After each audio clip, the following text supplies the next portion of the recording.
Hey there. Tonight, we're not walking in the footsteps of lords or knights. We're moving quietly through the shadows, with the servants who made the castle run while rarely being seen. The scullery maid scrubbing before dawn. The spit boy turning meat until his arms go numb. The laundress with frozen hands. The guard pacing in silence while everyone else sleeps. This is their story. Not one of glory or grandeur, but of relentless work, aching limbs, and quiet strength. 10 lives, 10 days, all under one roof, but in entirely different worlds. If this kind of soft, grounded history helps you unwind, feel free to like the video and subscribe, but only if it truly brings you peace. And drop a comment letting me know where you're listening from and what time it is. I love seeing how far these quiet stories travel. So take a deep breath, let the fire crackle, dim the lights, and let's begin. Not with royalty, but with those who served beneath them. Good morning, you're awake. Not because you've had enough sleep, don't be ridiculous, but because the stone floor you were using as a mattress has successfully leached the last bit of warmth from your body. Also, the cook stepped on you. Twice. That's just how your day begins when you're the lowest ranking life form in a medieval castle. Welcome to the thrilling career of a scullery maid. You are unpaid, unwashed, and largely unnoticed unless someone needs something cleaned or someone else to blame. You sleep beside the hearth because it's the only warm place in the kitchen, and by warm we mean marginally less cold than outside. Your bedding is a burlap sack filled with straw that has seen better decades. It smells like burnt fat, wet wood, and crushed ambition. Your shift, that's your one piece of clothing, is made of coarse, undyed wool that doubles as both pyjamas and uniform. It's been boiled maybe twice this year. Probably once. Possibly never. You rise before the sun. Before the roosters. Before God, it seems. Why? Because everything that needs to happen before the nobles wake, fire, water, bread, cleaning, is your responsibility. Technically not yours alone, but let's be honest, the other girls know how to hide when work is handed out. You haven't learned that trick yet. Or maybe you just weren't born slippery enough. The hearth is dead. The embers have gone cold overnight. That's bad. A scullery without fire is like a knight without armour. Still dangerous, but mostly just pathetic. You shuffle outside into the pitch-black courtyard, barefoot, because your shoes disintegrated last spring, and were repurposed as door insulation. The flagstones are wet and jagged. You gather kindling with hands too numb to feel splinters. Back inside, you crouch by the hearth and begin coaxing flame from damp wood and angry thoughts. Eventually the fire crackles to life, and you hold your fingers above it until they stop resembling corpse fingers. You're now ready for your next task, water. The castle does not have plumbing. It has you. You haul wooden buckets from the well. Gallons and gallons of water, heavy and sloshing, balanced on a yoke across your narrow shoulders. It takes multiple trips. Your arms burn. Your back screams. Your knees wobble like boiled barley. And you haven't even reached breakfast yet. By the time the kitchen staff starts filtering in, yawning, stretching, scratching, you're on your 4th trip to the well. No one thanks you. No one even makes eye contact. You are furniture with legs, that's all. The cook bursts in like a thunderclap, in a bad mood. She's sweating already, barking orders, and armed with a wooden spoon that's been repurposed as a disciplinary device. She shouts something about the stew pot still being crusty. That's your cue to start scrubbing Again. You scrub pots until your knuckles bleed. No soap, of course. That's for rich people and sinners. You use ashes, sand, and lye. If someone remembers to make it, the lye burns. So does the ash, in its own gritty way. You've developed something between a callus and a chemical burn on your right hand. The left one's worse. The scullery is a room of punishment disguised as a workspace. There's no ventilation. The one window is permanently clogged with soot. Everything smells like meat that's been boiled too long, and something else you don't want to identify. You spend most of your day hunched over basins, scraping grease from pewter trenchers, and slapping rats off the table with a ladle. Let's talk about rats. They run this place. You just work here. Mid-morning arrives. You haven't eaten. There's a heel of bread in your apron, hidden and dry as chalk. You gnaw on it behind the doorway, trying not to look guilty. You fail. A kitchen maid spots you, reports you, and now you're assigned to latrine pot duty for the rest of the week. Congratulations. Later, you get promoted to onion duty, which is just a fancy way of saying cry professionally for 2 hours. You chop onions until your face is a waterfall. No one asks if you're okay. Everyone assumes you're just weeping from your station in life. Around noon, the nobles take their first meal of the day. You carry in dishes, step precisely where you've been told, and do not make eye contact under any circumstances. Nobles don't like to be reminded that servants have eyes, or faces, or thoughts. You hold a pitcher for a full hour and are never asked to pour. Your arms go numb, that's normal. After the meal, you clean again. The same trenchers, now slick with gravy. Bones tossed carelessly under the table. Half-eaten pies, chewed grapes, and something that may have once been a fish. You scrape it all into the slop bucket. You're not allowed to keep scraps, but you might sneak one. Just once. Just the crust. Just the edge. Just enough to keep standing.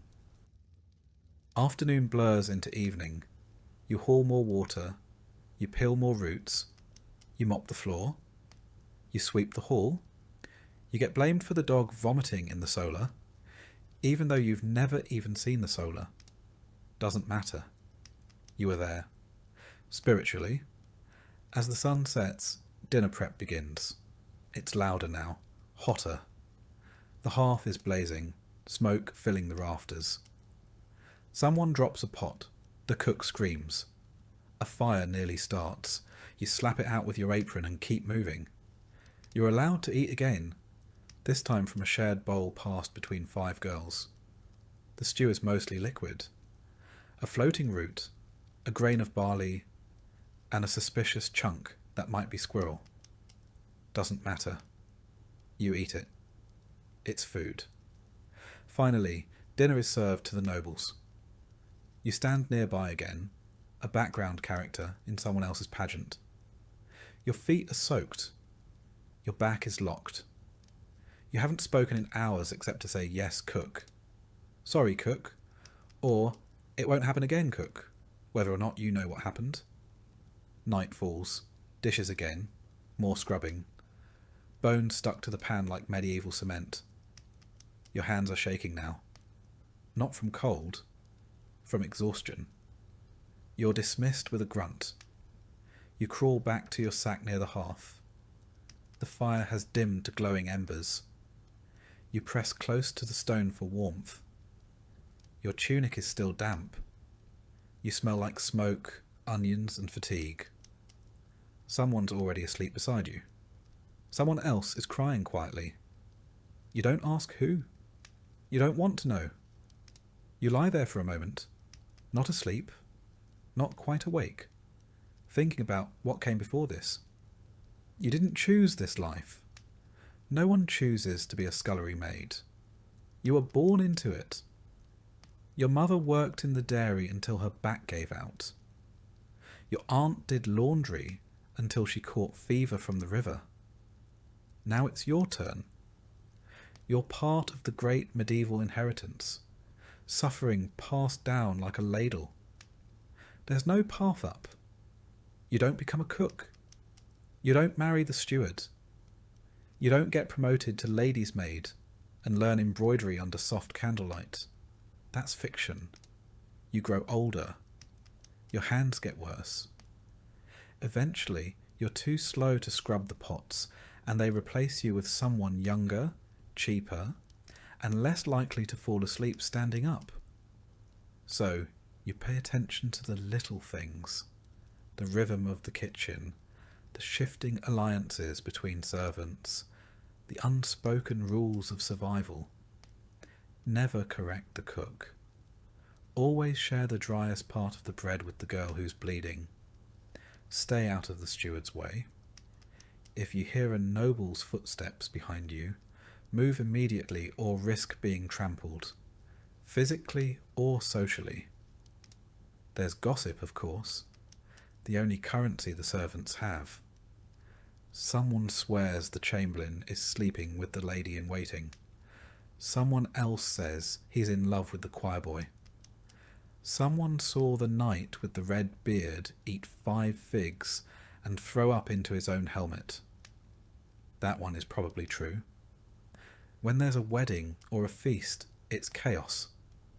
3 times the guests, 10 times the work, and no time for anything but frantic scrubbing and silent praying. The nobles celebrate, you blister. By the end of those nights, you're not even tired. You're hollow.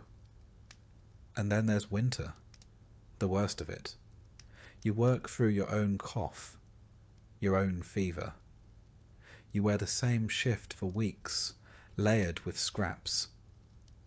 There are days when the water in your bucket freezes before you can get back to the kitchen. You keep going anyway, because if you stop, someone else takes your spot. And because you've been told that suffering without complaint is a virtue, especially for girls like you. You used to have a name. People used to say it. Now you're just girl. And maybe you there. You're not special. You're not a hero. You're just another invisible cog in the castle machine. And yet, the castle runs because of you.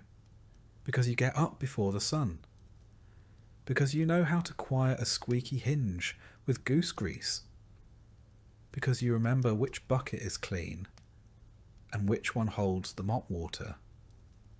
Because you scrub the pans until they shine like coins you'll never hold. No statue will ever be carved for you. No song sung. But if you disappeared tomorrow, the kitchen would fall apart in a week. You don't sleep well. You twitch. You ache. Your dreams are strange and half-formed. Sometimes of green fields, sometimes of boats sailing away, sometimes of nothing at all. You wake with your mouth dry and your arms heavy. Another day begins. Another day exactly like the last. And no one notices. Except maybe Lord Crumbs. You are the spit boy. Congratulations or condolences. It really depends on how much you enjoy rotating slowly in front of open flame while contemplating your life choices. You're somewhere between 8 and 12 years old, small enough to crouch under the hearth, old enough to not cry every time you burn yourself. You are either orphaned, sold, or your parents were very persuasive when it came to convincing you this was an opportunity. Your job is to sit on a stool, if you're lucky enough to have one, beside the great kitchen hearth and turn the spit.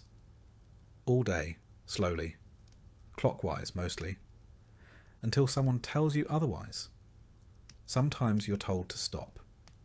Sometimes you're told you are turning too fast or too slow, or that you weren't turning it with enough noble dignity.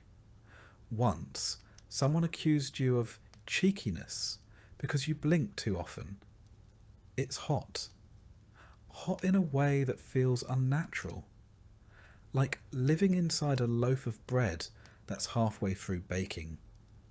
Your cheeks are constantly flushed. Your hair is always damp. Your tunic, singed at the hem, smells like every type of meat that's ever passed through this kitchen. You used to like the smell of roasting duck. Now it gives you migraines. Burns. Constant. Blisters. Everywhere. The kitchen has no sympathy. You're just expected to get better at dodging. If you blister your palm, wrap it in a rag. If your eyebrows singe off, grow new ones. If you faint, try to land somewhere that won't spill anything. You don't get breaks. The meat doesn't care if your arms are tired. The fire doesn't care if you're sweating so hard it's dripping into your eyes. The nobles expect their roast goose to spin at the correct angle and pace, or heads will metaphorically roll, sometimes literally, depending on how drunk the steward is. On special feast days, the spit gets longer. Bigger birds, whole pigs. Once, an entire deer. It took 2 of you to turn it. Your partner had a lazy eye and a mean streak. He'd let go of the crank at random intervals, just to watch you panic. You haven't seen him in a while. Rumour has it he's been reassigned to the kennels. You hope the dogs are treating him fairly. You sit for hours in the same position. Your knees go numb. Your back knots up. One time, your foot fell asleep so hard you thought you'd gone lame. The steward called you dramatic and threw a turnip at your head. The kitchen is chaos. Shouting, boiling, clanging. People running into each other with trays of oysters and jugs of wine. You are the eye of the storm. Nobody thanks you. Nobody remembers you. But if that roast comes out uneven, someone will blame the boy who turned it. When the meat is finally declared done, you help pull it off the spit. Carefully.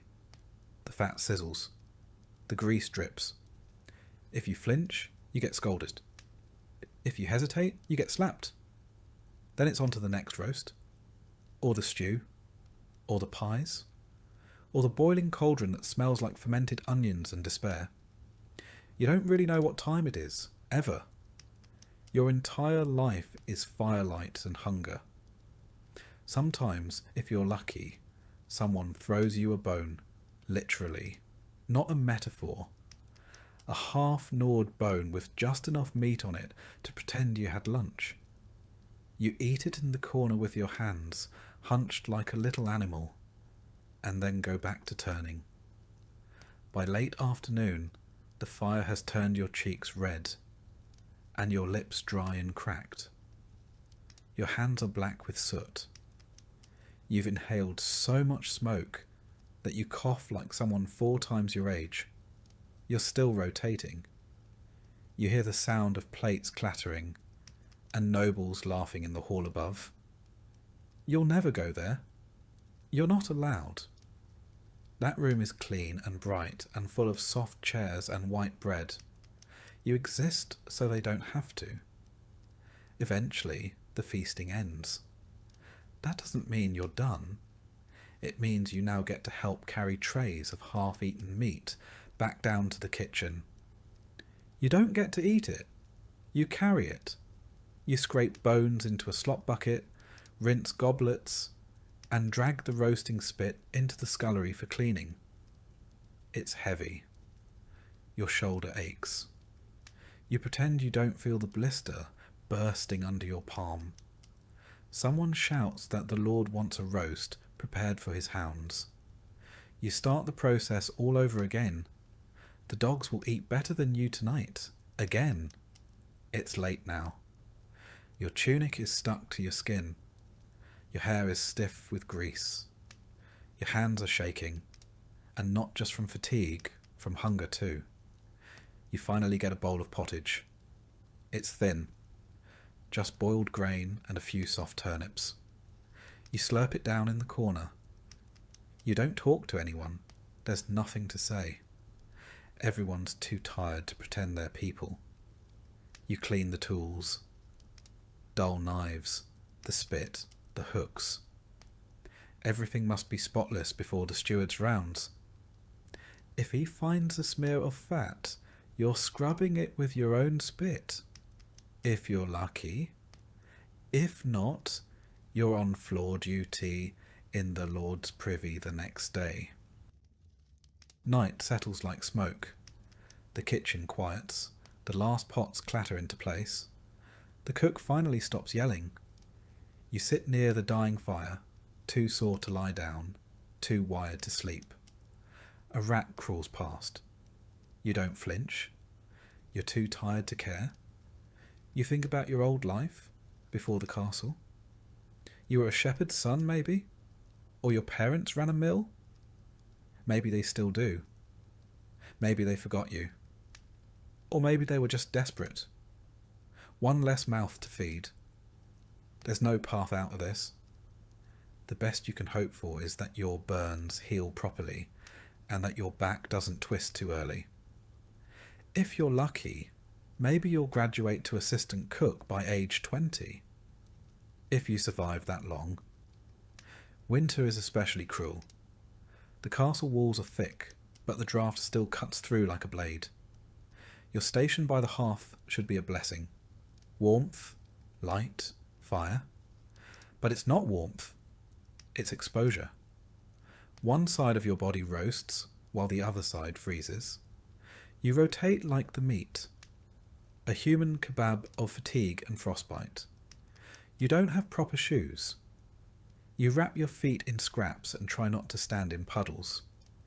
When you walk, your knees pop like old door hinges. When you crouch, you wonder if you'll ever uncrouch. There are days your fingers are so stiff from cold and burns you can't tell if you're holding the spit or it's holding you. And your health? You don't have that. Your cough has become part of your personality. Your skin peels from heat rash, then cracks from cold air. You smell constantly of scorched fat, which sounds delicious, but makes people avoid you. You've burned the same forearm so many times it looks like overcooked pork. No one offers a remedy. The apothecary is for nobles. You're told to rub it with pig lard and keep turning. The hierarchy in the kitchen is strict. You are beneath the kitchen maids, beneath the butcher's assistant, beneath the boy who fetches eggs. You are the lowest. Even the dog that begs for bones is higher than you. At least it gets scraps.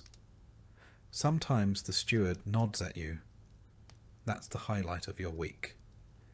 You wonder, not often but sometimes, what your life might look like if you ever left. Then you remember, spit boys don't leave. They either grow up to be other kinds of servants, or they don't grow up at all. You settle into your spot by the hearth again, legs folded, arms hugging your knees. The flames are lower now, but your skin still burns where yesterday's blisters cracked open. You stare into the coals and imagine what it might feel like to be warm without hurting. You don't know. You've never felt that. Outside, snow is falling. Inside, meat is sizzling. And in between them, forgotten and ignored, you keep turning, like you always do.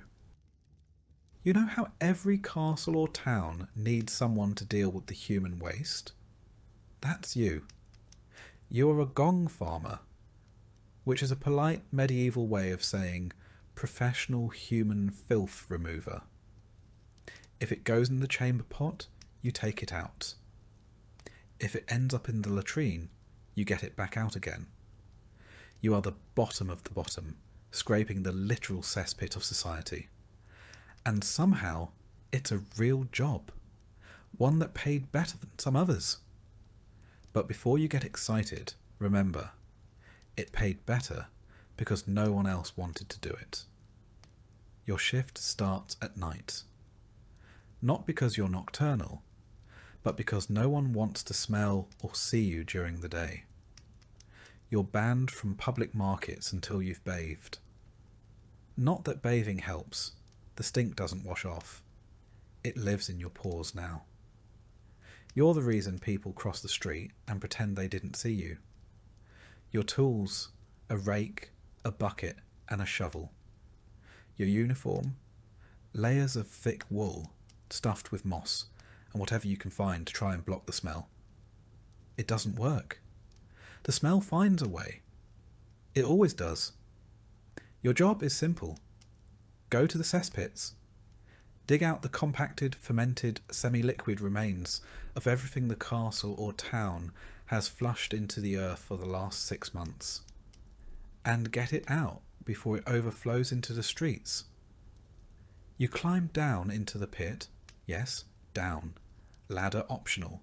Rope if you're lucky. The smell hits you like a brick wall dipped in sewage and fermented despair. It burns your eyes, coats your tongue, and makes you wonder what choices in life led you here. You breathe through your mouth, but it doesn't help. Now you can taste it. You descend slowly, boots squelching on the moist slope of decomposing waste. The pit is ankle deep in places, knee deep in others, and bottomless in imagination. You rake through it all. The recent stuff is bad, but the older layers? That's where the nightmares live. Grey sludge, black crusts, slick masses that burble and shift as if they're thinking about becoming sentient. You don't ask questions. You dig. And what are you digging through? Human waste, of course. Animal waste. Broken chamber pots. Straw soaked with fluids you'll never identify. Bits of food. Bits of cloth. The occasional dead rat. The occasional dead other thing. Once you found a chicken. You still don't know how it got down there. You buried it with some dignity. Sometimes, if you're lucky, you find coins, dropped from nobles who used the latrine in a hurry. You pocket them. You've earned it. Once your bucket is full, you haul it out. You dump it into your cart, an open wooden box on wheels that creaks like it resents you. You repeat this process 12 times. More if the castle's had a feast recently. And you always do it at night, under torchlight, because the people above don't want to see the cost of their comfort. You work in silence. No one talks in a cesspit. Once your cart is full of what medieval records gently call night soil, you roll it through the quiet streets. The wheels leave tracks. The air behind you wilts. If anyone sees you, they gag or mutter a prayer. One kid once threw a cabbage at you. You threw something back. You're not proud of it. You head outside the town walls to the dumping grounds, usually near the fields. Because guess what? Waste gets reused. All that filth you collect? It becomes fertilizer. The very same nobles who won't look you in the eye are unknowingly eating vegetables grown in their own refuse.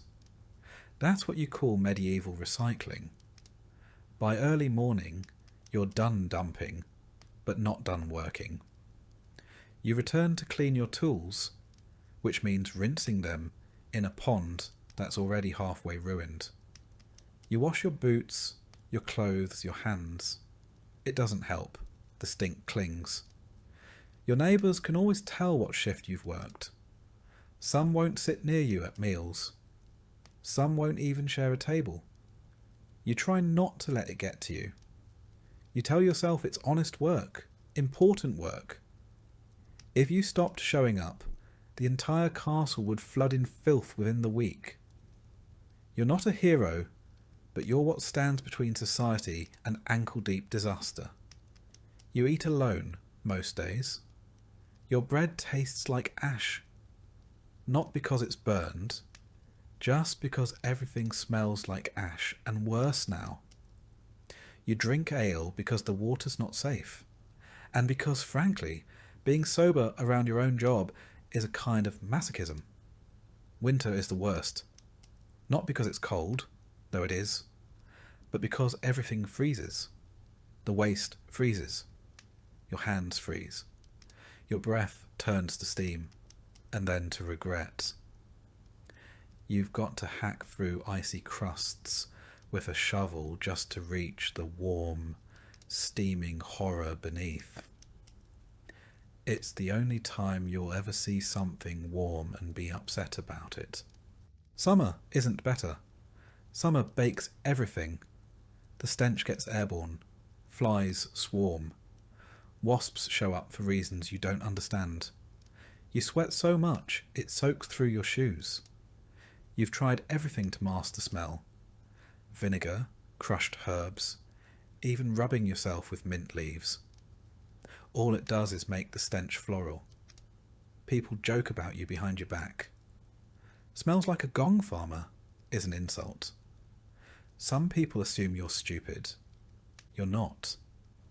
You know how to brace a ladder with one leg while hauling 40 pounds of waste up a rope with the other. You know which side of the pit is safer to stand on after rain. You know which torch oils don't explode when dropped into methane pockets. That's science. Or something like it. And here's the kicker. You make more money than most servants. Yep. This is one of the few medieval jobs that actually paid well. Not luxuriously. You still live in a one-room hut on the edge of town. But better than a cook's helper or a baker's boy. Because no one else wants to do what you do, ever. They'd rather starve than crawl through what you crawl through. That's your leverage, your curse, your wage. By night's end, you're done. You drag your empty cart back to the yard. You lean your shovel against the wall. You sit down on a log. Not because it's clean, but because it's there. You sleep outside when the smell gets too bad. Your wife, if you have one, insists. Your kids say you smell like boiled cabbage and sin. You can't argue. They're right. You close your eyes, but the scent stays. It always stays. You smell it even in your dreams. Your hands don't look like hands anymore. The skin is always cracked. The fingernails black from grime. No matter how long you soak them, the calluses stay. You've stopped trying to scrub them clean. The soap costs more than your dignity. You used to be able to smell flowers, grass, firewood, not anymore. Your nose is broken, not physically, but spiritually. All you can ever smell now is rot.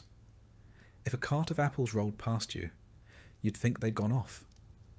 You've been rewired. Sometimes the castle guards joke with you. They say things like, "Don't fall in," and laugh like that's the first time you've heard it. You smile politely and pretend it's funny. Once, one of them shoved you near the edge of the pit for a laugh. You didn't smile that time. You have dreams, rarely, about becoming something else. A baker, maybe. A scribe. But when you wake up, your hands still smell like last night. And so you rinse your face, adjust your sackcloth tunic, and walk back to the pit. Because even in dreams, someone has to carry the bucket. As the sky turns grey and the roosters begin their song, you haul your last bucket, scrape your last shoe, and exhale into the morning. The castle will wake soon, oblivious. The nobles will relieve themselves into gilded bowls, unaware of what happens after. And you'll vanish into shadow again, like the stink you carry. That's your job, that's your role, that's your day. The gong farmer, cleaner of kingdoms, forgotten by all, remembered only by the flies. You wear shoes. That alone makes you higher in rank than 3/4 of the castle staff.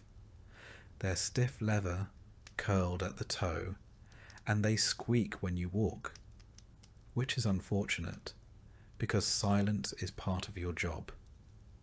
You're the apprentice to the chamberlain, which means you carry ledgers, memorize inventories, and pretend to understand what the words protocol and accountability really mean. You're not noble, of course. Don't get any ideas. You're a servant, but you're a servant with access. You enter rooms others only clean. You witness things most peasants couldn't spell. You fetch parchment, write numbers, and maintain calm when the countess is screaming that her linens smell like goat. Your day begins before the lords rise.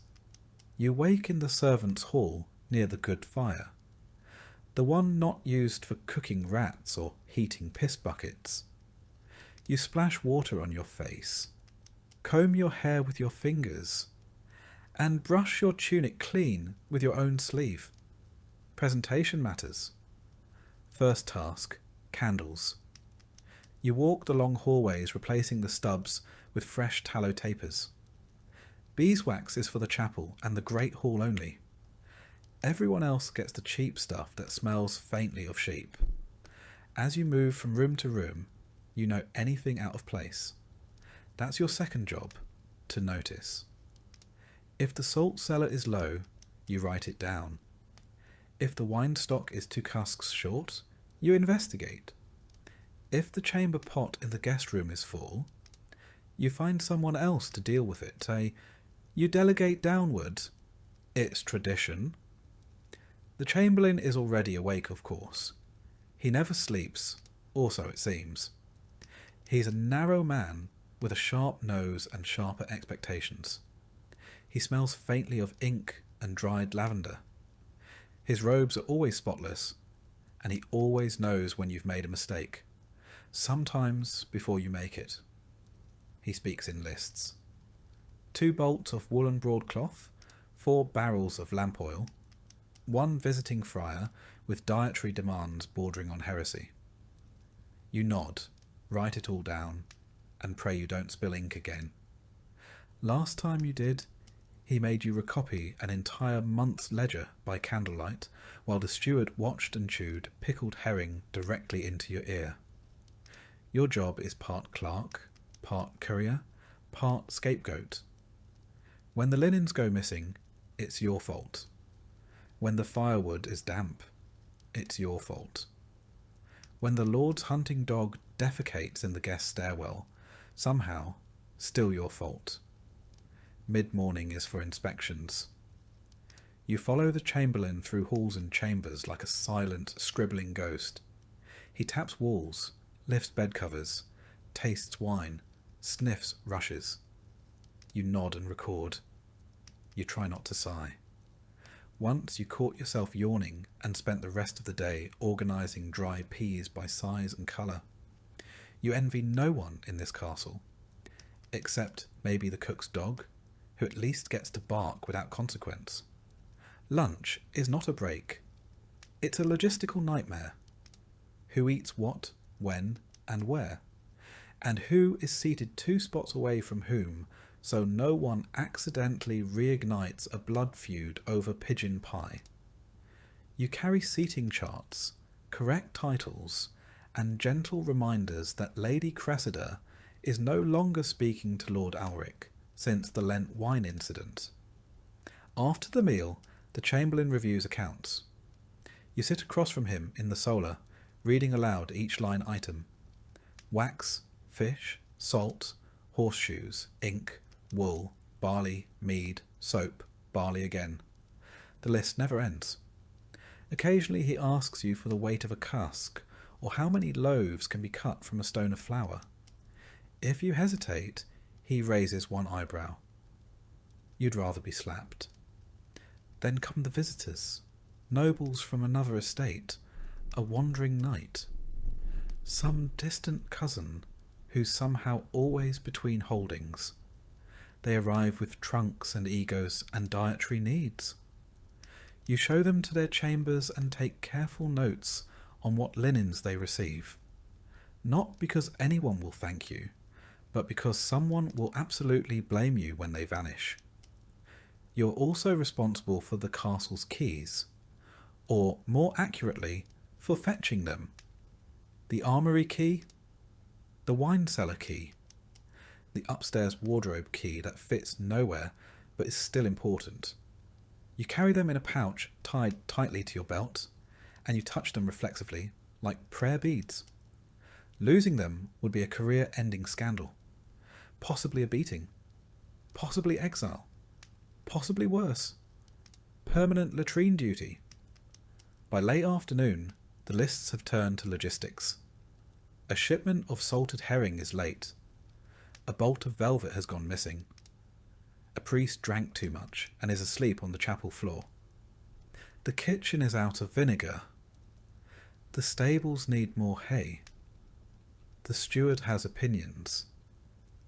You listen, you nod, and you draft a polite response in the chamberlain's hand. Sometimes you draft love notes. Yes, really. There's a noble lady who insists on communicating only via letters. She dictates them to you behind a curtain while feeding her lapdog strawberries soaked in cream. You write what she says, edit out the madness, and deliver the wax-sealed nonsense to a knight who blushes like a baker's oven every time he opens one. Evening approaches. Candles again. You pass through the halls with a taper and a snuffer, relighting what's gone out, trimming what's burned too low. The halls are quieter now. The nobles drink, the servants breathe, and you are somewhere in between, not invited to either world, but required in both. You check on the guest rooms again, fluff the rushes, straighten the curtains, ensure that no one has died, spilled wine, or eloped without proper documentation. By now your feet hurt, your head pounds, and your fingers are stained with wax and ink. You haven't eaten since morning, but you won't eat until the chamberlain finishes his supper and dismisses you. Sometimes he forgets. You sit outside his chamber for an hour while he recounts stories from his youth to a bored page boy who probably dreams of becoming a knight. You doze with your chin in your palm and your stomach caving in. Eventually the door opens. You're dismissed with a flick of two fingers. You bow, murmur thanks, and retreat to the servants' quarters. Your bunk is narrow. The fire's out. Someone else has stolen your blanket again. You lie down, still half-dressed, and stare at the ceiling. You wonder if this is what power smells like. Tallow, ink, sweat, and lavender. You used to think working near the nobles would be exciting, that you'd hear secrets, learn how power works. You've heard the secrets, all right, mostly about hemorrhoids, stolen pastries, and who thinks whom is insufferable. As for power, it's just more rules, more ways to fail. The Chamberlain says you're learning discipline. What you're learning is exhaustion. What you're learning is how to be invisible, indispensable, and ignored at the same time. You've become fluent in silence, skilled in being present but forgettable. There's talk of promotion. Maybe one day you'll be assistant to the steward, or manage the cellar books. Maybe. More likely, you'll keep doing this until your back gives out or your eyes go bad from reading numbers by candlelight. There's no pension, just a slower decline, and still you show up, because your work keeps the chaos stitched together, because the castle doesn't run without you, because someone needs to make sure the salt stock matches the winter ration plans, and because if you don't, someone will notice. You drift off to sleep counting barrels in your head. You dream in inventory. You wake when the first bell rings. It's still dark. You stand up, stretch your aching legs, and adjust your squeaky shoes. It's time to relight the candles. And begin again. The other servants tolerate you. Barely. You're not one of them. Not anymore. You wear cleaner clothes. You use words like allocation and inventory. But you're not one of the nobles either. They forget your name even as you light their hearths and refill their inkwells. You exist in the middle, a walking reminder that power trickles down slowly and responsibility floods upward. And still, you show up. Because showing up is what keeps the castle standing. And tomorrow, like today, you'll carry the lists, count the candles, and be blamed for everything that goes wrong. You start your day in a barn that never quite sleeps. The horses stir before the sun rises, snorting clouds of steam into the frozen air, hooves clattering softly in stalls layered with straw and the occasional rat. You are the stable boy. That means you shovel, you brush, you haul, you get kicked, often, but mostly you apologise to creatures that outrank you in both grace and nutrition. You sleep in the hayloft above the main stable, if you can call it sleep. The floorboards are thin, and the horses below never stop shifting. You hear everything. A tail swishing, a hoof stomping, the unmistakable sound of something large defecating very close to your pillow. Your hands are already cracked before dawn. You pull on the same stiff boots, the same sour-smelling tunic, and climb down the ladder. The cold hits you like a slap from God. You start mucking out the stalls. One by one. Shovel, pitch, shovel again. It's not glamorous. It's not even tolerable. But it has to be done before the master of horse arrives, or else you'll spend the morning with a split lip and a lecture on discipline. You work fast, but not too fast. Moving too quickly spooks the horses, and spooked horses are worse than angry nobles. They bite, rear, and crush. You've already broken 2 fingers and once got a hoof to the ribs that left you coughing blood for a week. Still you love them, the animals. They don't lie. They don't yell. They don't pretend to be better than you. The stable smells like hay, manure, sweat, and horse, which is somehow worse and better than anything inside the castle. You don't mind it anymore. You've stopped smelling things the way regular people do. You know the scent of a healthy stallion versus one with colic. You can tell when a horse is nervous just by how it breathes. These animals make more sense than most people. After the stalls are cleared, you fetch feed. Heavy sacks of oats and hay bales stacked high in the loft. You lower them one by one, careful not to twist your back again like last winter. You nearly passed out and the master said, "He's faking it," before throwing a bridle at your head. Feeding is a delicate dance. Some horses are greedy, some are shy. Some will bite your hand if you reach at the wrong moment. You've got scars to prove it. You pat their necks, check their hooves, and whisper nonsense to keep them calm. They know your voice. They trust you more than most nobles ever will. Mid-morning means grooming. You brush, curry, clean hooves, and untangle manes. You pluck burrs, wipe noses, and scoop more dung than you care to count. If the lord is riding, you polish the tack until it gleams.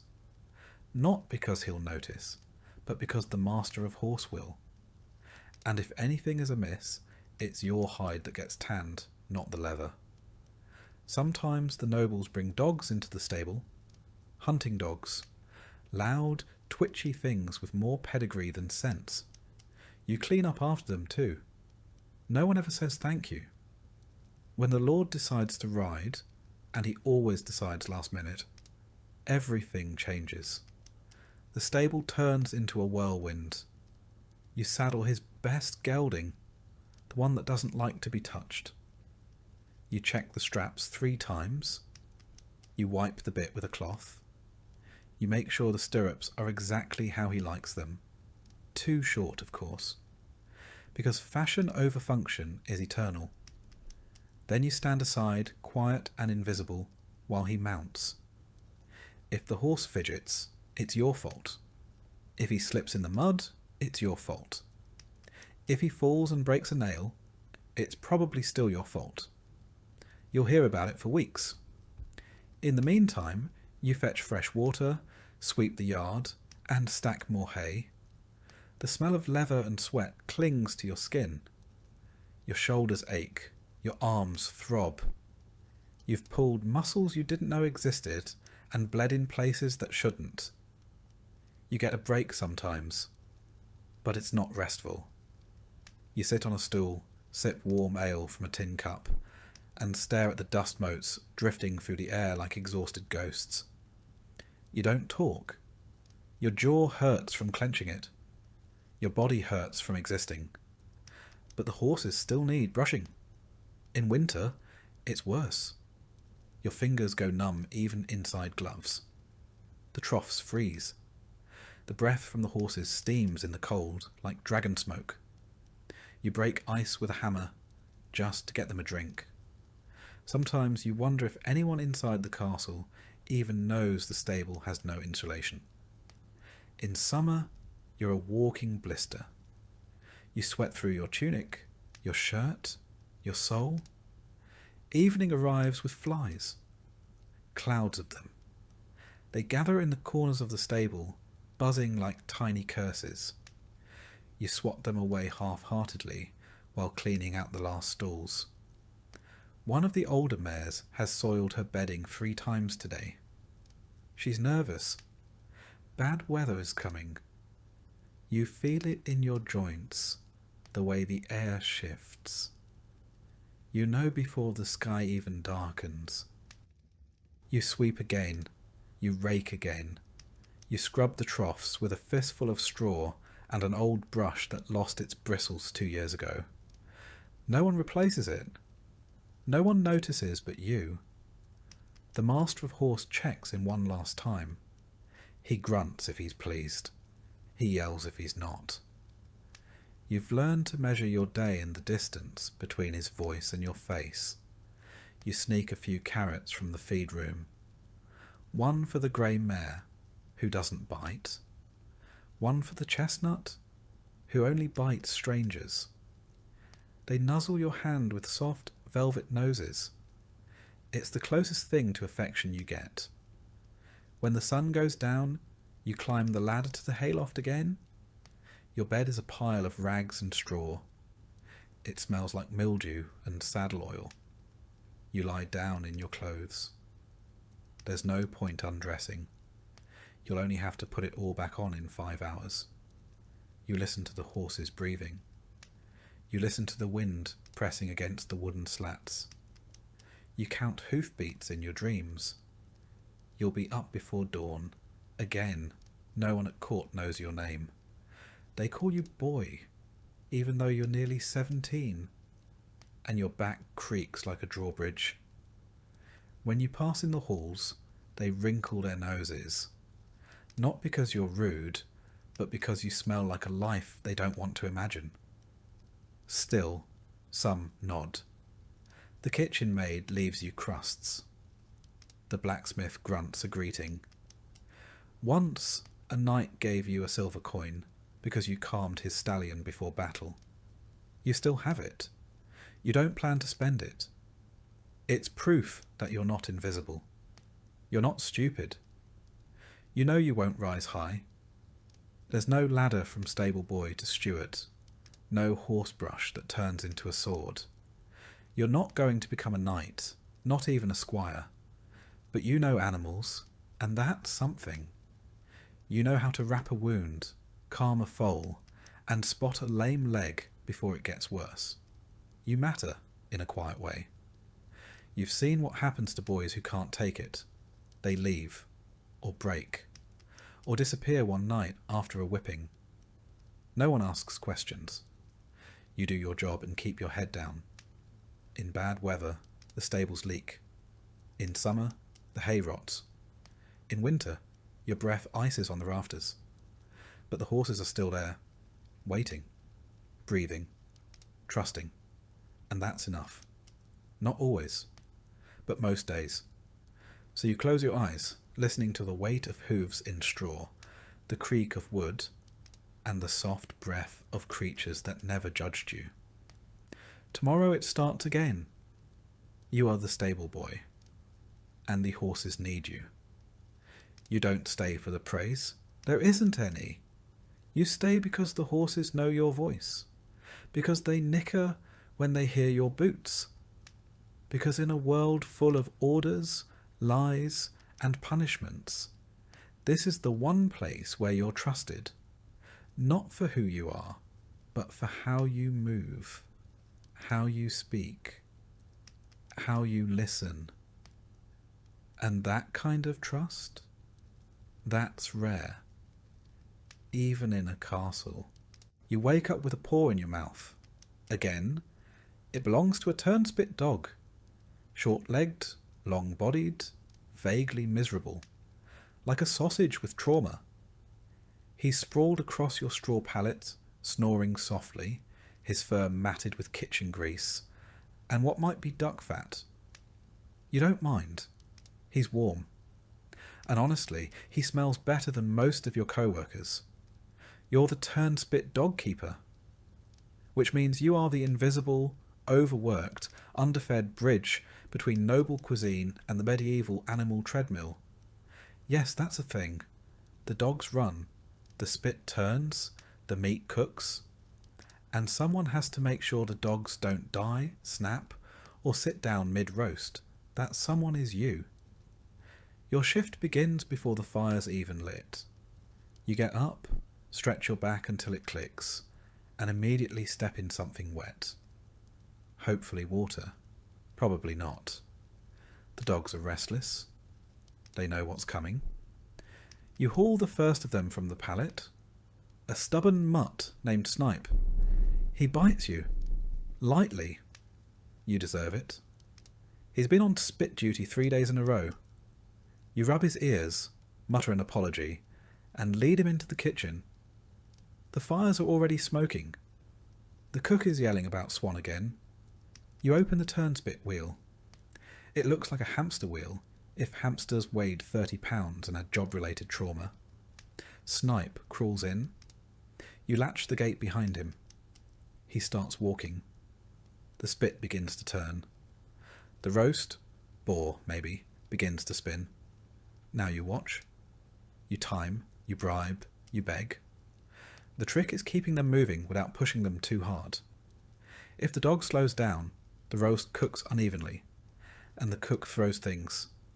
Hot things, sharp things, emotional things.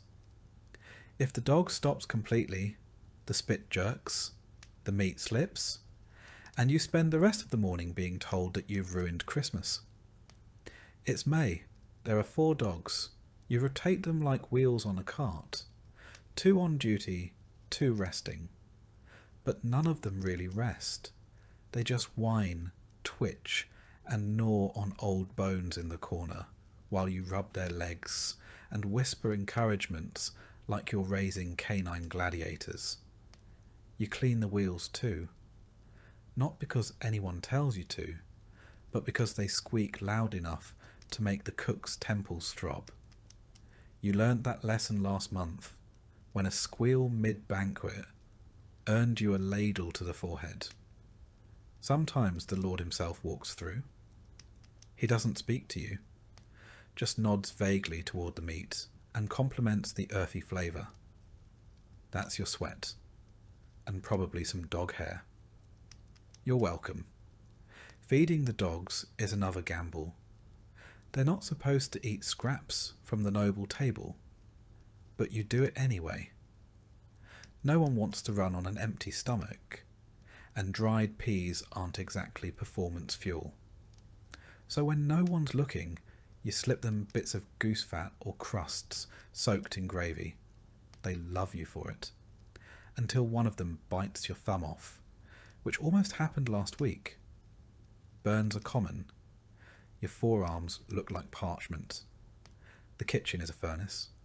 Even in winter, it's a wall of smoke, heat, and shouting. In summer, it becomes a punishment from God. The fire never goes out.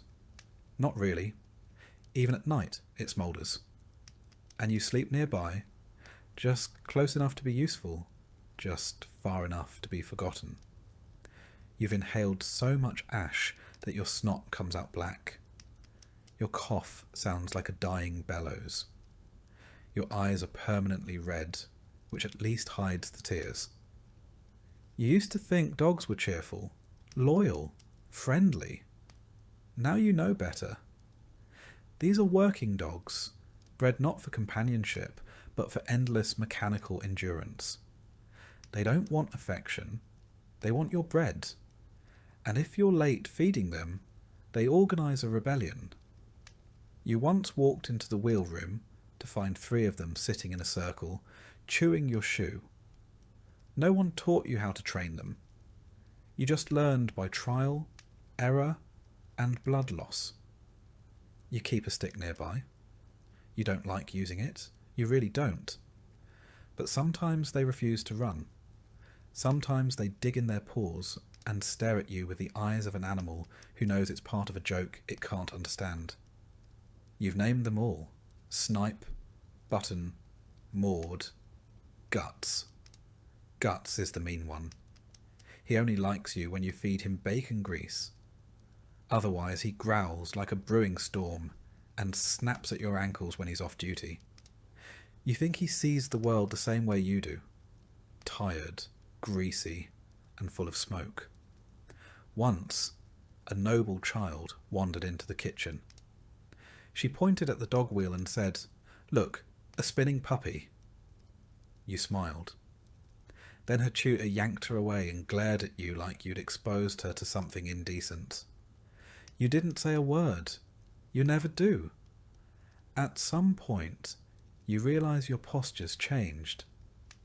You walk hunched now, from years of ducking under low beams, crouching beside dog pens, and carrying iron spit still hot from the fire. Your hands are covered in calluses and burns. Your knees ache when it rains. You're 17. You used to dream of being a falconer. You thought maybe you'd train birds, walk through forests, wear a leather glove and squint at the sky like you understood something. Now you can't even hear birds over the constant drumming of paws in a wheel. When you do get a moment alone, you sit by the back door, just out of sight. You let one of the dogs curl up next to you, usually Maud, the quiet one. She's the only creature in the kitchen that doesn't demand anything. She just breathes, warm and real, and you rest your head against the side for a minute. Maybe 2. Then the bell rings again. More meat, more spinning. No one thanks the dog. No one thanks you. At night, you scrub the grease from your arms with sand and prayer. You curl up in straw, listening to the slow pant of sleeping dogs and the lingering sizzle of fat in the hearth. You dream of running. Not from anything, just running. And the wheel keeps turning. Sometimes you hear the nobles talk about the charm of rustic kitchens. They mean the decor, the roasted swan, the smell of herbs they think came from the garden, and not from the sweat of the scullery maid who harvested them barefoot in the dark. They don't know you exist. They don't know the dogs exist. If they do, they think it's quaint. A detail for the minstrels to include in their songs. The turning hounds of House Wexford, or something equally oblivious. You once overheard a bard say that turn-spit dogs enjoy the exercise. You nearly choked on your own laugh. You've learned a strange patience working here. You don't argue. You don't complain. You just keep the wheel turning. You feed the dogs, tend the injuries, clean the wheel, and hope the day ends without blood. You've seen worse. One boy got his hand caught in the gearing last year. He doesn't work here anymore. You're not sure if he died or just became someone else's problem. You have a small cloth pouch hidden behind a beam. Inside is a bit of cheese you've been saving, a button shaped like a flower, and a dog's tooth. Guts lost it during a particularly bad day. You keep it like a relic, a reminder that even the meanest dog can break under pressure. Your ears ring from the shouting, from the heat, from the spin. Your bones hurt. Your stomach is never quite full. But every once in a while, one of the dogs nuzzles your arm after a long run, and in that brief, strange moment, you feel seen. Not by the castle, not by the cook, but by something living. And for now, that's enough. Because in this place, even the smallest kindness, a warm side, a steady breath, a dog that doesn't bite, is worth holding on to. Especially when the fire never goes out and the wheel never stops. You fall asleep to the sound of paws on wood, and wake to the same, as if the night itself is on a spit, slowly turning. You wake well before dawn, in darkness and cold. The castle walls don't hold warmth, not for the likes of you. The embers in the hearth are long dead, and your breath fogs in the air above your rough blanket. You sit up, every joint stiff from yesterday's labour. Your hands are already sore, though you haven't touched water yet. You are the laundress. And that means water, soap, fire, and pain. You dress quietly, pulling on a damp wool kirtle that smells faintly of smoke, tallow, and lye. The apron goes over it, stained and stiff with salt from old sweat and splashes of boiled linen water. You wrap a scarf around your hair, shove your feet into cracked leather shoes, and move like you're already late. Because you are. The castle is mostly asleep as you pass through the cold stone halls, carrying a basket filled with the previous day's laundry. Shirts yellowed with sweat, underthings damp with fear, linen napkins stained with wine or worse. Some of these pieces belong to nobility, and any error, any shrinking, tearing, staining, will be treated as a personal offence. You've seen girls dismissed over a scorched tablecloth. You've nearly been whipped over a missing chemise. In the courtyard, you fill 2 wooden buckets at the well. The pump groans. The water splashes cold and loud in the morning silence. You carry the buckets balanced on a yoke over your shoulders. It digs into your skin with every step. Past the smokehouse, past the scullery, to the yard where the great copper boiling pot waits blackened over yesterday's ashes. You light the fire underneath with trembling hands and flint. By the time the water starts to steam, the air is sharp with smoke and your fingers are red with cold. You mix in a scoop of lye, made from hardwood ash you soaked and filtered last week. The liquid goes cloudy. You stir it with a long wooden paddle, careful not to let it splash. The burns on your arms are still healing from the last time you slipped. With the lye water heating, you sort the laundry. Coarse linens in one pile, fine ones in another. The lord's shirts and the ladies' undergarments are treated with reverence, not for what they are, but for what happens to you if they're returned imperfect. Woolens stay separate. You don't boil wool. You've seen a full cloak reduced to the size of a doll's coat in one careless afternoon. You begin with the soak. Linens go into the hot, lye-laced water and are stirred gently to loosen the stains and stench. Then comes the scrubbing. At a flat stone slab near the well, you kneel and press a servant's tunic down hard against the rock. You rub soap into the fabric, black soap, made of tallow and lye, harsh on the cloth and worse on your hands. You scrub it in strokes, knuckles whitening. The stone is rough and the cloth is heavy, waterlogged and stubborn. When you dunk it into a barrel to rinse, the water clouds instantly. You smile faintly. Progress. The rinse water is cold. So cold your fingers go numb within minutes.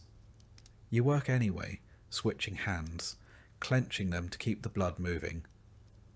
Every now and then, you blow on your fingers and flex your wrists, but it barely helps.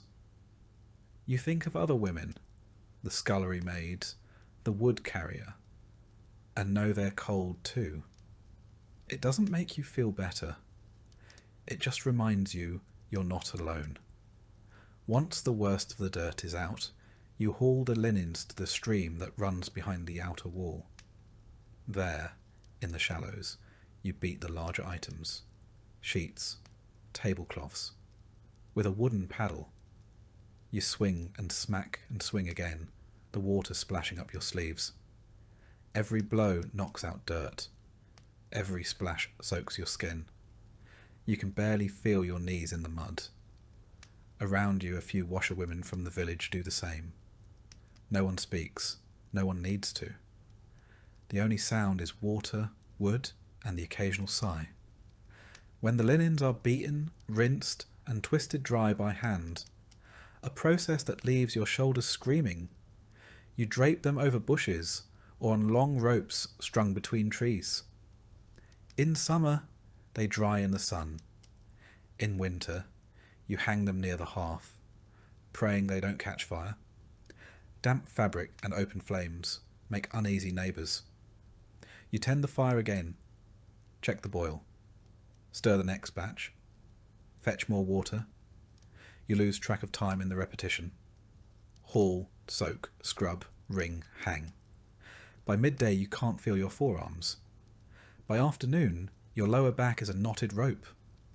There's a moment, though, when the lady's veil comes clean, a stubborn wine stain finally gone. You hold it up, steaming, white against the smoke-dark sky, and feel a flicker of pride. Brief. Then you spot a fray at the hem and mutter a curse. You'll have to patch it and pray no one notices. When all is hung and steaming gently in the afternoon wind, you sit for a moment on an upturned bucket, just to breathe. You tear a bit of crust from the pocket of your apron. Hard bread, mostly stale, but food all the same. You chew slowly and watch the linen dance in the wind. Then you're back at it, collecting the dry, folding the crisp, cold shirts, checking for mist stains or lingering damp. You sort the noble garments into a separate basket, laying a cloth between each folded item like layers of armour. You will deliver these by hand, quietly, without making eye contact, without drawing attention. You are invisible. You must stay that way. At the kitchen door, you exchange a nod with the scullery maid, who smells like fish and onions and exhaustion. Inside, the cook shouts something about missing cloths. You wordlessly pass her a folded bundle of kitchen rags. She grunts her thanks.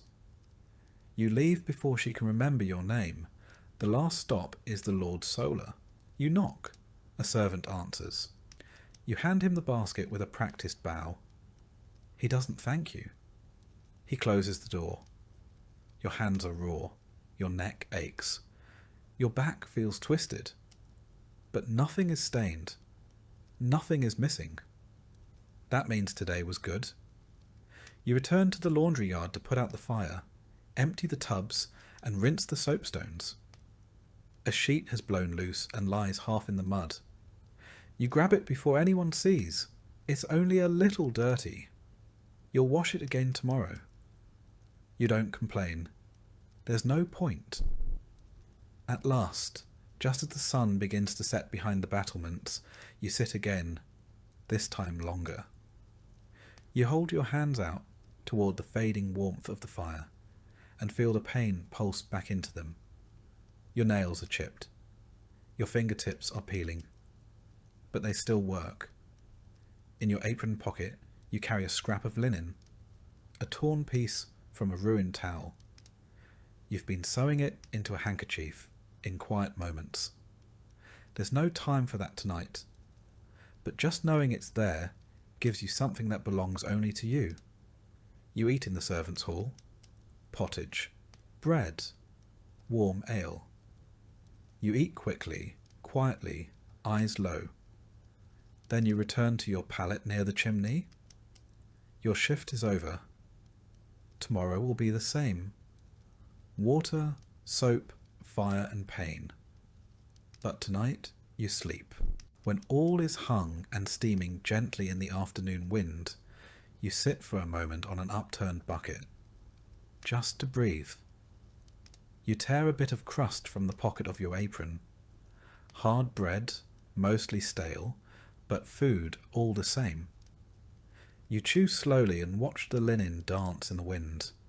Then you're back at it, collecting the dry, folding the crisp, cold shirts, checking for mist stains or lingering damp.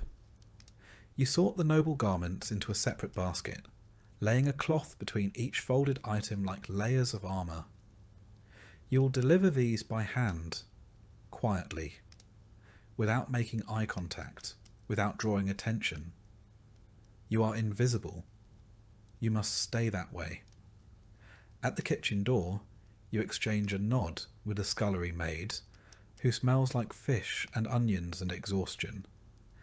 Inside, the cook shouts something about missing cloths. You wordlessly pass her a folded bundle of kitchen rags. She grunts her thanks. You leave before she can remember your name. The last stop is the Lord Solar. You knock. A servant answers. You hand him the basket with a practised bow. He doesn't thank you. He closes the door. Your hands are raw. Your neck aches. Your back feels twisted. But nothing is stained. Nothing is missing. That means today was good. You return to the laundry yard to put out the fire, empty the tubs, and rinse the soapstones. A sheet has blown loose and lies half in the mud. You grab it before anyone sees. It's only a little dirty. You'll wash it again tomorrow. You don't complain. There's no point. At last, just as the sun begins to set behind the battlements, you sit again, this time longer. You hold your hands out toward the fading warmth of the fire and feel the pain pulse back into them. Your nails are chipped. Your fingertips are peeling. But they still work. In your apron pocket, you carry a scrap of linen, a torn piece from a ruined towel. You've been sewing it into a handkerchief in quiet moments. There's no time for that tonight, but just knowing it's there gives you something that belongs only to you. You eat in the servants' hall, pottage, bread, warm ale. You eat quickly, quietly, eyes low. Then you return to your pallet near the chimney. Your shift is over. Tomorrow will be the same. Water, soap, fire and pain. But tonight you sleep. You've seen this before. If she rolls too much, she could twist something inside. You throw open the store and grab her halter. She thrashes, nearly catches your leg, but you hold on. You tug her up, walk her in tight circles. Her eyes roll white. You keep whispering, keep moving. A stable master shows up eventually, curses, and takes over. You step back, shaking. Your arms are covered in dirt and spittle. Your tunic is ripped. But she's standing now. That's something. You return to your rounds. 2 new guests have arrived. Their horses are skittish from the road. You soothe them as best you can. Soft words, firm hands. One of them nips your sleeve. Another stomps and misses your toe by a hair. You fill troughs again, fetch more hay, sweep the aisle for the 3rd time. You mend the torn girth strap with twine and a bone needle. It's not pretty, but it will hold. The sun sinks behind the outer wall. The wind picks up. You close the stable doors, hang the lanterns, and check each horse one last time. You rub noses, check hooves, refill water buckets. You pat Smoke's neck, avoid Gorse's teeth, and scratch behind Willow's ears. When it's all done, you climb the ladders to the loft. You peel off your boots and flex your raw feet. You're covered in dust, hay, and sweat. But no one was kicked, nothing burned, no horses escaped. That makes it a good day. You eat a second meal in the loft, some cheese you traded a favour for, and a hunk of onion bread too hard for the kitchen to keep. You chew slowly, legs tucked beneath you for warmth. Outside, the castle glows faintly with torchlights. Laughter floats from the great hall. Somewhere, a minstrel plucks a lute string. You hear it through cracks in the wood. It sounds like a dream someone else is having. You don't mind. The horses below shift in their stalls. One snorts, one whinnies softly. They're settling, same as you. You lie back in the straw, arms folded under your head. Your fingers ache. Your knees crack when you stretch. Your back feels like a plank. But you are not dead, and none of the animals under your care are either. That counts for something. You think about the stories they tell, about knights, kings, tournaments. They all forget the boy who saddled the horse, who mucked the stall, who whispered to the animal that would carry a lord into glory or death. That's fine. You're not here to be remembered. You're here to work, and to sleep when the work is done. The wind rattles the shutters. Below you, hooves scuffle, and slowly, slowly the weight of the day pulls you down into sleep. Your last thought before sleep is of a hoof print, perfectly stamped in the mud, rimmed with frost, still steaming from the warmth of the horse that left it. It won't last. It'll vanish by morning. But for now, it's real. And so are you. You wake with a jolt, the butt of your spear still clutched in one hand. You must have nodded off. Again, but only for a moment. You're sure of it. The brazier beside you is nearly out. Just a few orange coals crackling faintly in the darkness. You rub your eyes, shift your weight on the cold stone bench, and peer through the arrow slit beside you. Still night. Still fog. Still your watch. You're the castle guard. Not a knight, not a soldier. Not a man-at-arms with songs written about him. Just a guard. You stand, you wait, you freeze. And if something goes wrong, you're the first to die. It's your second night shift this week, and your knees already ache. You roll your shoulder, feel the bruise from yesterday's training drill. A wooden blade slammed into your side hard enough to rattle your ribs. The sergeant called it a learning moment. You called it something else, silently. Your job is simple. Watch the gate. Watch the wall. Walk the perimeter when the bell strikes the hour. Report anything strange. And don't fall asleep. You listen for the bell now. Distant. Muffled. Probably 5 hours till dawn. The wind whistles through the murder holes overhead, sharp and steady. You pull your cloak tighter. The wool is thin and doesn't help much, but it's all you're issued. Your breath fogs in the torchlight, curling into the stillness like smoke from a dying fire. You stretch your legs and walk a slow circle around the gatehouse interior. The stone floor is slick with old condensation and soot from the torches. You know every crack, every uneven flagstone. You've paced it too many times to count. At the outer parapet, The wind hits harder. Your cloak flaps against your legs. The courtyard below is quiet.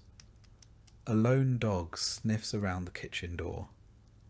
Somewhere, a drunk stumbles out of the barracks latrine, mumbling a tune and failing to close the door behind him. You don't cool down. Not your problem. Not tonight. You check the iron hinges on the main portcullis. Still locked, still rusted. Still your responsibility if it jams when it's needed most. You run your gloved hand down the edge. It's freezing to the touch. You think about the day shift. Better in some ways. Sunlight, warmth, people to talk to. But during the day there's shouting, drills, inspections. At night you're alone, forgotten. Except if someone breaks in. Then suddenly everyone remembers the night guard. Back inside, you take your seat again. You tilt your head and rest it briefly against the cold stone wall. Your helmet's off. Too heavy for hour 7 of nothing. You rest your hand on your spear like it's a staff or a crutch. Maybe both. You hear something. A sound just beyond the gate. Not a voice. Not quite a footstep. You stand too fast. Your knees complain. You move toward the door. Grip your spear. Hold your breath. It's nothing. A bird, maybe. Or the gate settling in the frost. You wait a few moments longer, then exhale slowly and return to your post. False alarm. You're jumpy tonight. Can't afford not to be. You sit again, slowly. Your joints creak like a drawbridge. You pull a strip of dried meat from your pouch. Cold, hard, a bit of gristle stuck to the edge. You chew slowly, jaw aching. This is dinner. Once, a noble boy sneered at your meal as he passed. He had a pastry in one hand and a silk handkerchief in the other.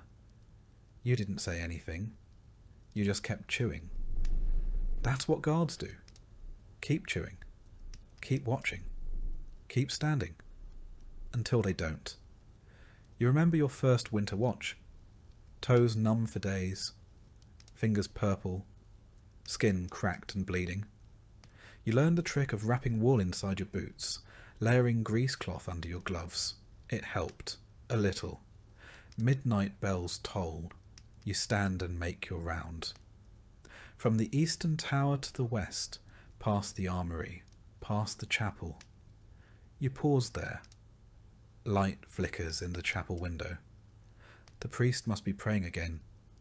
He never sleeps either. You climb to the wall walk and scan the woods beyond the outer bailey. Black trees sway in a sea of mist. The moon casts a pale stripe across the fields. You see no movement. You see everything. You think of your mother's farm, of harvest moons and cider, and wonder if she's still there. You hope she is. You make it back to your post just as the brazier dies completely. You don't bother relighting it. The coal keeps you awake better anyway. Sometime after the last bell, the captain arrives. His boots echo on the stone as he enters. He doesn't speak at first, just looks you over, checks the ledger, taps the pike rack once with the butt of his halberd. Still breathing? He asks. Barely, you answer. He grunts, then passes by without further word. He never says, "Good work." You're not here for praise. You're here because someone has to be. He leaves. You stretch once more, rotating your shoulder. The fog is lifting. The sky to the east is beginning to pale. Soon the bells will ring for morning prayer, and your shift will end. The day guards will arrive, loud, well-rested, and freshly shaven. You'll nod, hand off your spear, and disappear back into silence. You descend the tower steps and make your way to the barracks. Your cot is rough. The blanket smells of mildew and smoke, but it's yours. You peel off your cloak, Set your boots beside the bed and sit a long moment before lying down. As your eyes begin to close, you hear the castle come alive, shouting in the yard, buckets clanking, the cook's voice barking orders. You've earned your sleep, but you know you'll be back tonight. The castle doesn't guard itself. There was a time last year, you still remember it, when bandits tried to storm the gate. Not many, just 6 or 7 desperate men, starving, drunk on stolen wine. They came after midnight, thinking the wall guards were asleep. You weren't. You sounded the bell. You shouted. You held the gate while others armed themselves. One of them, a tall one with an axe, almost made it to the portcullis. You caught him with a spear thrust through the ribs. He collapsed at your feet, died gurgling in the dirt. You didn't sleep for 3 nights after that, but no one thanked you. The steward sent down an extra crust of bread. The sergeant nodded once, said, "You did your job." That was it. You did sleep eventually. And when the bruises faded and the frostbite healed, you were posted right back on the gate, because now they trusted you to stay awake. That was your reward. You shift your weight again, bones grinding. Your hip has a knot in it from years of leaning on stone. You ignore it. You've gotten used to ignoring things. Hunger, cold, the sneers of nobles, the fear of being the first to die if anything truly bad happens. And yet, despite everything, there's pride. Not the kind people toast in halls, but the kind that keeps your back straight when no one is watching. You keep the castle safe. That matters, even if no one sees it. You adjust your gear one last time before bed. The leather straps of your jerkin are cracked, the iron studs dulled from years of wear. Your helmet, dented at the rim, hangs beside your bunk. You should replace it. You won't. It still works. Around you the other guards breathe deep in sleep. Some snore. One twitches as if fighting in his dreams. You envy them. They've done their part. Now they rest. You lie on your side and stare at the wall. The mortar lines look like roads on a map, winding and uncertain. You trace them with your eyes until they blur. Somewhere above, in the solar, nobles stretch in feather beds. Below them, you sleep with a knife under your pillow and your cloak wrapped around your feet. And still, if something were to go wrong in the dead of night, it would be you they send first. Because that's what castle guards are for. You close your eyes, and for a few precious hours you don't have to watch anything. You rise in silence. It's not that anyone is asleep near you, it's that they're all long gone. The scullery maid is curled up by the hearth. The stable boy has vanished into straw. The cook's snores echo faintly through the kitchens. But your work begins now. In the hollow hours no one else wants, you are the night watchwoman. You're not a guard exactly. You don't wear armour. You don't carry a sword. But you walk the halls with a lantern in one hand and a key ring in the other. And if something catches fire, if someone cries out, or if something moves that shouldn't, it's your problem. You wear soft shoes, patched and tied with scraps of cloth. You move without echo, that's the rule. Your dress is wool, thick and plain, with extra layers underneath, because the corridors at night are cold enough to crack teeth. Your lantern clicks once as you light it. The tallow candle flickers, casting long shadows across stone. You check the nursery first. 2 noble children, sleeping fitfully beneath embroidered quilts. You don't know their names. You know when they have fevers, though. You know which one wets the bed. You straighten the blanket and leave without a sound. Next, the Hall of Tapestries. Grand scenes of battles and blood and glory. You pass them slowly, your flame dancing in the glassy eyes of long-dead knights. Something creaks behind you. You don't turn around. Just keep walking. You're not paid to be scared. You pass the library next. It's locked, but you check the door anyway. The last time it was left open, rats chewed through a manuscript, and the steward barked about it for a week.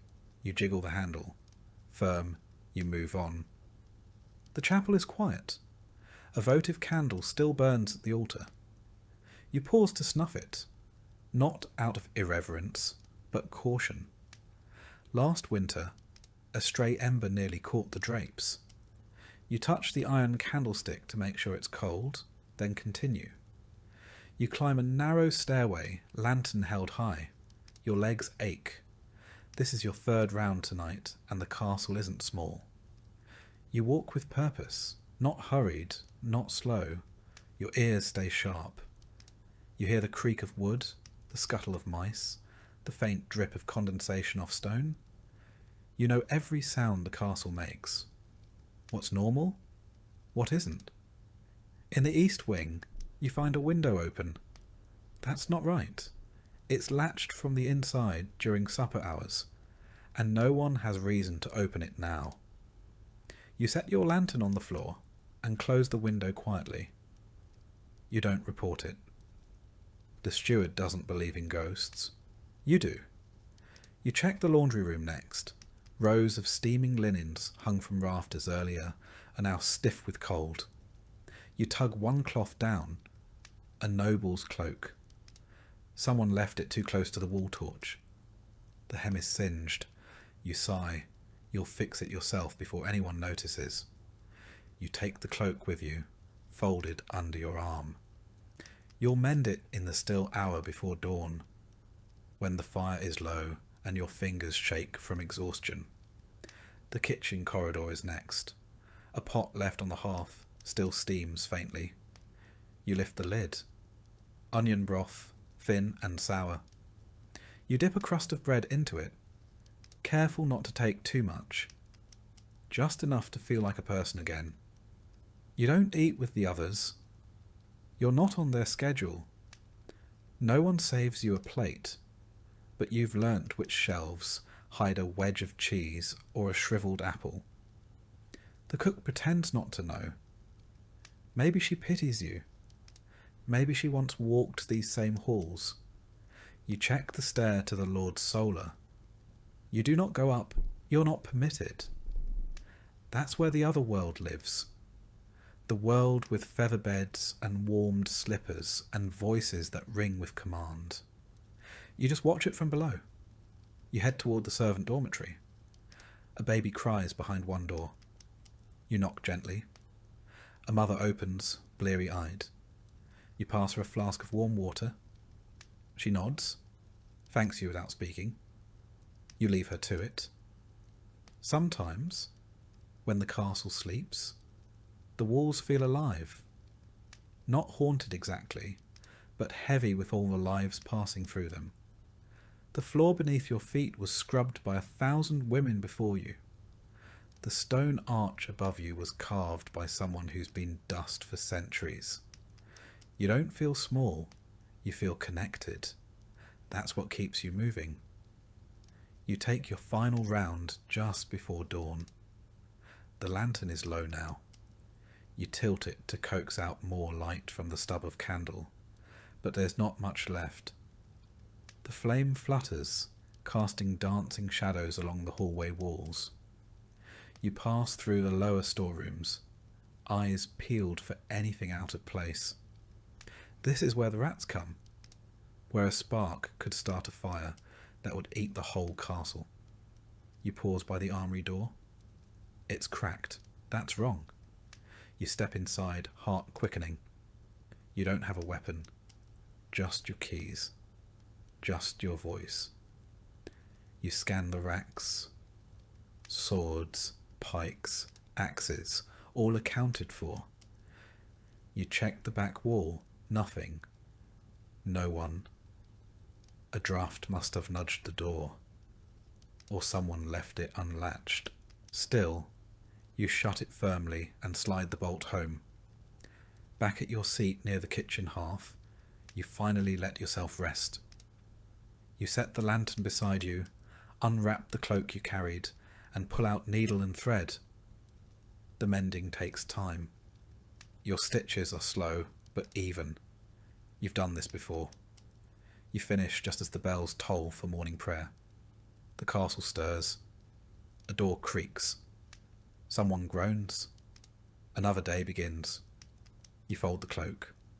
You return it to its peg. You climb to your cot above the linen stores, barely more than a shelf. You tuck your legs beneath your skirt, curl into yourself like a letter unopened, and close your eyes. The castle breathes around you. You sleep. There are moments in the middle of the night when you forget the hour entirely. The castle exists out of time, its own little world of shadow and draught and silence. The walls breathe, the rafters creak. You've learned to tell which sound means loose timber and which means wind. You carry a small pouch of salt in your apron, not for seasoning, for protection. The old cook told you once that evil things dislike salt, that if you ever saw something that didn't belong in the halls, you should throw it at its feet. You've never had to, but the pouch stays. In the east corridor, near the old chapel, there's a patch of stone colder than the rest. No matter the season. You step over it every time. Just a habit. No one talks about it. Sometimes a nobleman's mistress will be out late, slipping from one chamber to another. You pretend not to see. You keep your eyes down, your keys quiet. Secrets are not yours to keep, but they are yours to carry. You once caught the steward himself stealing candles, taking them from chapel stores to light his own hearth in winter. He locked eyes with you, said nothing. Neither did you. But a week later, you found a thick blanket folded on your cot. No explanation. You never mentioned it. These are the quiet trades of castle life. The unspoken debts and wordless bargains, made not in coin, but in silence and stitches. And you are fluent in them. In the quietest part of the night, just before the birds begin to stir, you sometimes pause beneath the great window overlooking the courtyard. You let the lantern hang low just for a moment, and you look up. The stars shimmer, hard and cold and far beyond reach. But they're always there. No matter what happened that day, no matter what burns or breaks, the stars return. You think of your mother's stories. She used to say the night had ears, that it listened to the women who worked while others slept. And maybe it does. You've whispered your share of wishes into its stillness, most of them practical, none of them answered. Still, the watching comforts you. You take a slow breath, stretch your aching arms, and begin walking again. The same halls, the same locks, the same long shadows. Because someone has to. Because someone always has. And tonight, as always, that someone is you.